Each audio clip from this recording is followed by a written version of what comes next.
وجہ سے، اور غم کا اثر جس چیز پر پڑ جائے، ماشاءاللہ آپ محمد اقبال قادری صاحب کو جانتے ہیں، کوئی مشکل ہو جاتی ہے تو آ جاتے ہیں، وہ بتاتے ہیں کہ میاں دل کا معاملہ ہے، دماغ کا معاملہ ہے، تو غم جب جس چیز پہ پڑ جائے، جس چیز پر کسی کو غم ہو، آنکھوں پہ اثر ہو گیا، آنکھ خراب ہو گئی، دل پہ اثر ہو گیا، دل پہ، دماغ پہ ہو گیا، دماغ، وہ کیا کہ غم کی وجہ سے ان کی آنکھیں سفید ہو گئی ہیں۔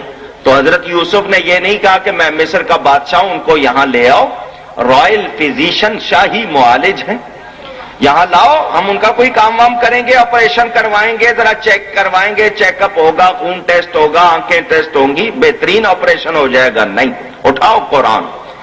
اللہ فرماتا ہے حضرت یوسف نے کہا اذهبوا بقمیصی ھذا فالقوه علی وجه ابی یأت بصیرا، میرا یہ قمیص لے جاؤ، میرے باپ کے چہرے پہ ڈال دینا، ان کی آنکھیں روشن ہو جائیں گی۔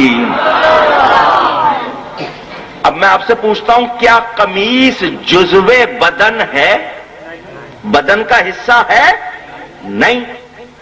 صحابہ قرآن پڑھتے سنتے تھے، انہوں نے دیکھا یوسف علیہ السلام کے بدن سے لگنے والے قمیص میں جب اتنی برکت ہے تو بال تو جزو بدن ہے، جب یوسف علیہ السلام کے ساتھ لگنے والے قمیص میں جو جزو بدن نہیں اس میں اتنی برکت ہے، تو مصطفیٰ کے جزو بدن بالوں میں کتنی برکت ہوگی؟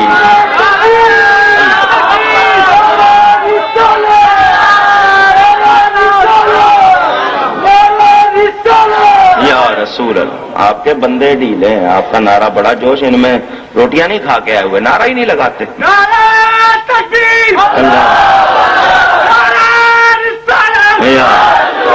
انہیں سیاسی نعروں کی عادت پڑی ہوئی ہے، دینی نعرے میں نے پہلے کہا میری شان میں لگتے نہیں، ذرا جوش ایمان کا۔ میرے دوستوں اور بزرگوں توجہ فرمائیں، صحابہ نے عقیدہ کہاں سے نکالا؟ قرآن سے، کہ جب جزو بدن جو چیز نہیں نبی کی اس میں اتنی برکت، تو جو نبی کا جزو بدن ہے اس میں کتنی برکت ہوگی؟ صحابہ بال لے رہے ہیں، نبی پاک ان کو منع نہیں فرما رہے۔ پتا چلا نبی پاک سے جس چیز کو تعلق ہو جائے اس میں برکت ہوتی ہے۔ یہ کس کا عقیدہ ہے؟ صحابی کا۔ کس کا عقیدہ ہے؟ کہاں سے سنا رہا ہوں؟ حدیثیں صحیح سے، بخاری سے، اور سنیں۔ کہتے ہیں نہیں، اصل میں بس وہ تو یوں ہو گیا، وقتی معاملہ تھا، کچھ ضروری تو نہیں۔ نہیں، سنیں آپ دوسری روایتیں سنیں۔ حضرت ام سلمہ رضی اللہ تعالی عنہ نبی پاک کی پاک بی بی، ان کے پاس نبی پاک کا بال مبارک تھا، انہوں نے اس کے لیے ٹیوب کی شکل، نلی کی شکل کی چاندی کی ڈبیا بنوائی۔ نبی کا بال رکھنے کے لیے قیمتی چیز بنانا بھی غلط، اس کی تعظیم کرنا غلط۔ لمبی ڈبیا کیوں بنوائی؟ علماء فرماتے اس لیے کہ نبی پاک کے بال مبارک کو موڑنا بھی انہوں نے بے ادبی سمجھا، کہ یہ سیدھا رہے، اس کو موڑنا بھی نہیں۔ ڈبیا بنوائی، بال مبارک اس میں بند کر کے ڈھکن بند کر دیا۔ حدیث ہے مدینہ منورہ میں جب کوئی بیمار پڑ جاتا، بیمار کو لاتے، مائی صاحبہ ام المومنین اس ڈبیا کو کھولتی نہیں تھی، پانی کا پیالہ لایا جاتا، وہ ڈبیا اس پانی میں گھماتی، وہ پانی مریض پیتا، اس کو شفا ہو جاتی۔ نبی کی برکت آئی بال میں، بال لگا ڈبیا سے برکت آئی ڈبیا میں، ڈبیا گئی پانی میں، برکت کہاں پہنچی؟ پانی گیا مریض کے اندر، برکت کہاں پہنچی؟ پانی گیا مریض کے اندر، تو اس کی بیماری باہر آ گئی۔ یہ کس کا عقیدہ ہے؟ صحابہ کا۔ کس کا عقیدہ ہے؟ صحابیوں کے عقیدے سنا رہا ہوں، اندازہ کر لینا، یہ اپنے آپ کو سپاہی صحابہ کہنے والے اور یہ اپنا تعلق صحابیوں سے جوڑنے والے، یہ وہابی کس حال میں ہیں ذرا دیکھ لینا۔ صحابیوں کے عقیدے اور صحیح حدیثوں سے سنا رہا ہوں. ان حدیثوں کو کوئی غلط ثابت کرے آئے میرے سامنے. میرے دوستوں اور بزرگوں توجہ فرمائیں. پتہ کیا چلا؟ میرے نبی پاک صلی اللہ علیہ وسلم سے برکت حاصل کرنا صحابہ کا طریقہ تھا. اس پر یہ منافق بے ایمان کیا کہتے تھے؟ یہ بے وقوف ہے. اللہ فرماتا تم بے وقوف ہو، وہ بے وقوف نہیں. مدینہ منورہ کی عورتوں کے قربان اپنی بچیوں کو کہتی چھوٹے بہن بھائیوں کو اٹھا لو اور مسجد کے دروازے پر کھڑی ہو جاؤ. جب اللہ کا نبی نکلے تو سامنے ہو جانا. نبی پاک کی عادت تھی بچوں کے سر پر چہرے پر ہاتھ پھیر دیتے تھے. ماؤں کا عقیدہ کیا؟ نبی کا ہاتھ لگ جائے گا کبھی دوزخ کی آگ نہیں جلائے گی. اللہ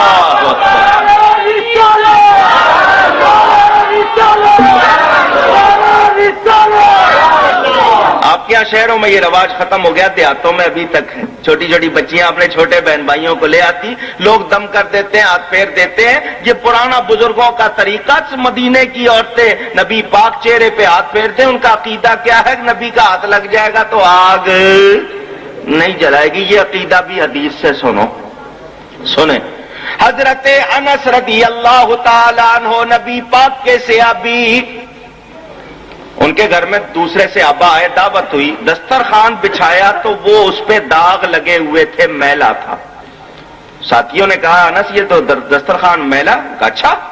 انہوں نے دسترخوان لیا اور تندور میں ڈال دیا. کہاں؟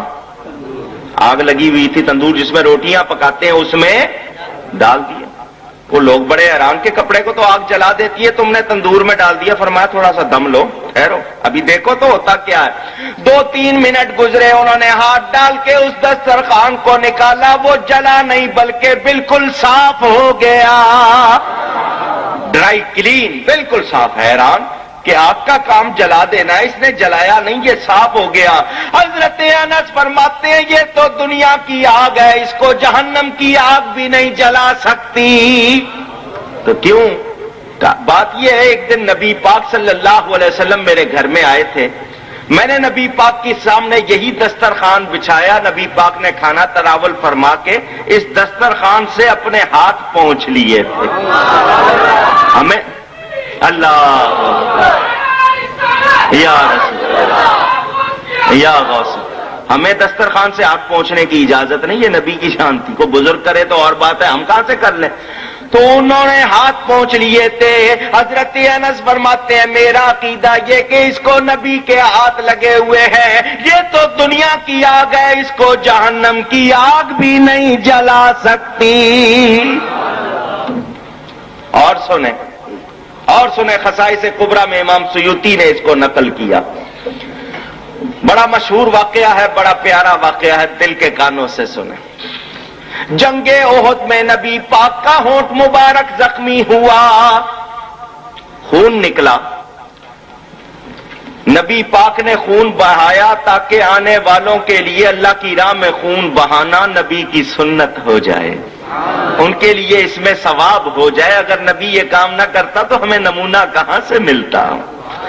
میرے دوستوں اور بزرگوں، نبی پاک کے ہونٹ مبارک سے خون بہ رہا ہے. ایک صحابی حضرت مالک بن سنان آگے بڑھے، عرض کی یا رسول اللہ صلی اللہ علیہ وسلم مجھے اجازت دیجئے میں آپ کا یہ جو خون ہے اس کو بند کر دوں. حضور صلی اللہ علیہ وسلم نے فرمایا تو کیسے بند کرے گا؟ انہوں نے کہا بس اجازت دیجئے اور پھر دیکھیے، اجازت دیجئے. نبی پاک نے فرمایا کرو بند. وہ آگے بڑھے، نبی پاک کے ہونٹ مبارک کو اپنے منہ میں لے لیا. اللہ اکبر یا رسول اللہ. چوسنے لگے، اتنا چوسا کہ وہ جگہ سفید ہو گئی، خون رک گیا. کیونکہ خون کی جگہ کو دبایا جائے، جہاں سے خون بہ رہا ہے تو خون رک جاتا ہے. اب وہ جو خون تھا سارا ان کے منہ میں تھا، سارا ان کے